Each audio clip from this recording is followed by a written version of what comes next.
lot of horror essentially boils down to taking ordinary fears and distorting them to extremes that make them universal. You may not mind taking the elevator, but you would likely start to freak out if you got stuck in one. But how do you take that fear of entrapment and make it compelling for a whole 90-minute movie? Well, most importantly, you need clarity. Clear stakes make for compelling drama, so we need to know who's trapped, where they're trapped, and what will happen to them if they don't get out. It's not easy to make confinement interesting to watch, so if you don't know what you're doing, it will become obvious very quickly because there's nowhere to hide bad filmmaking. So first, you need to decide who the character is. In Misery, Paul Sheldon is a writer who feels constrained by the success of his series of romance novels and wants to branch out, but he can't because of the expectations placed on him by his audience, which he struggles with symbolically when an insane fan saves him from a car wreck and keeps him locked inside her house, demanding he continue the series. Paul becomes literally trapped by his own success. Most of the film takes place in Paul's bedroom, but it's endlessly watchable because the tension of the film and the reason for the confinement is central to the two main characters. Annie Wilkes is a manifestation of Paul's fear of disappointing his audience and his resentment of their expectations, and the tension rises as she becomes increasingly erratic and dangerous, externalizing his fear of the success that has trapped him in the most extreme and nightmarish way possible, ultimately breaking his legs. Paul's inability to move or escape works as a metaphor for his stagnating career and the stifling effect his devotees have on his creativity and sense of self-worth as an artist. This is why Cube is a much worse film, because the situation isn't informed by character, so we don't connect with it emotionally. The characters are one-dimensional and dull and only exist to serve a contrived plot about an ill-defined deadly maze that exists for no apparent reason. So you need to clearly establish the geography of your enclosed space. What form does it take, and what has that got to do with your character? In Buried, Paul wakes up inside a coffin and we stay there with him for the entire film. It's tempting to cut away to other characters or flashbacks, but every time you do that, you're taking the audience out of that feeling of entrapment, lessening our empathy with the confined character. The more we're kept in the space, the more real our sense of claustrophobia becomes, because we're experiencing the same things as the protagonist. Rodrigo Cortés makes excellent use of his confined setting and injects a lot of meaning into the cinematography to keep the film visually compelling. He tilts the camera from Paul's panicked face up across the roof of the coffin, giving us a sense of the texture and strength of this box we're stuck in, then lands upside down on Paul's feet, reflecting his confusion and disorientation and enhancing our claustrophobia by having the walls of the coffin taking up both sides of the frame, making us hyper aware of just how tight this space is. Later on, when Paul first manages to make contact with the outside world, we get this shot from outside the coffin. We still can't see anything beyond it, but the distance gives us a similar sense of hope and relief as Paul, but as the 911 operator he's speaking to is revealed to be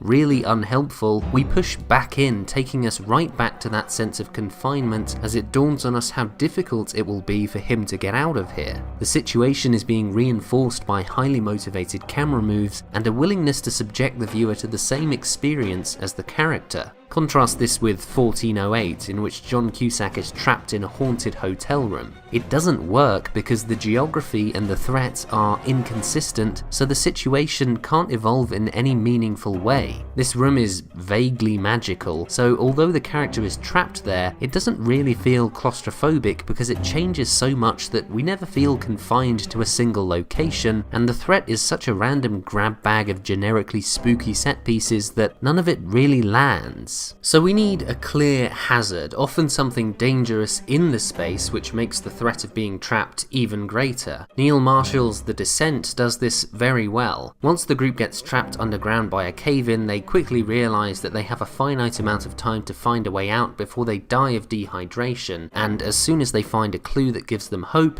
they realise that their batteries will run out even sooner. You need a ticking clock to create a sense of urgency to push the characters into action. If Paul can't incapacitate Annie, she's probably going to kill him, and if the other Paul can't figure out who put him here and where he is, he's going to suffocate. It's not enough to just be trapped, there needs to be a threatening strong presence too. So we get these strange proto-human predators who hunt with sound. They don't need the light to see, but if the group can't get back to daylight before their batteries die, then they certainly will. The inky shadows obscure the boundaries of the frame, reflecting the group's inability to find where the cave ends, as well as making the space we can see smaller, thus more claustrophobic. It also opens up the possibility that there could be a threat lurking in any of those shadows. Because the lighting comes from practical sources, we can only possibly see where the threats are when the characters can, which enhances our empathy for their situation, therefore our fear. The monsters in The Descent are frightening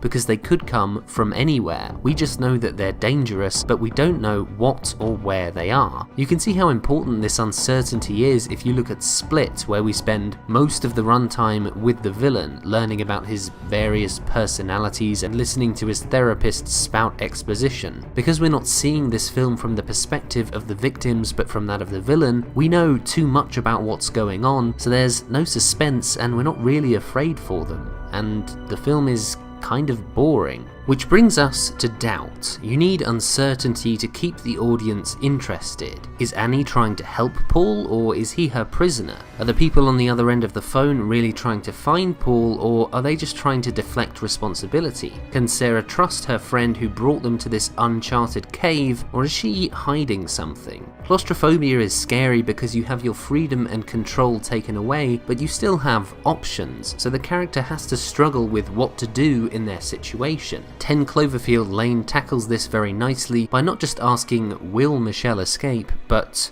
should she? She wakes up tied to a wall by a stranger who tells her the world has ended. He says she'll be safe there, and everything he tells her and shows her seems to support the idea that the outside is more dangerous than being locked in here. But every piece of evidence for that is something he could have put there to keep her from trying to get out. It's left unclear whether Michelle was rescued or abducted. Either the outside really is unsafe, or Michelle is locked in an underground bunker with a dangerous liar. Should she take her chances with the alien invasion outside or the angry stranger inside? As the characters make these choices and answer these questions, they're progressing towards escape, so new elements of danger are introduced. Paul finds a snake in his coffin, but he lights a fire to scare it off. He got rid of the snake, but now there's a fire. He puts it out, but sand starts pouring from the ceiling. It's a balancing act between new threats and new solutions, escalating in severity until we get to the purest possible form of horror. I think Mad Max said it best. A man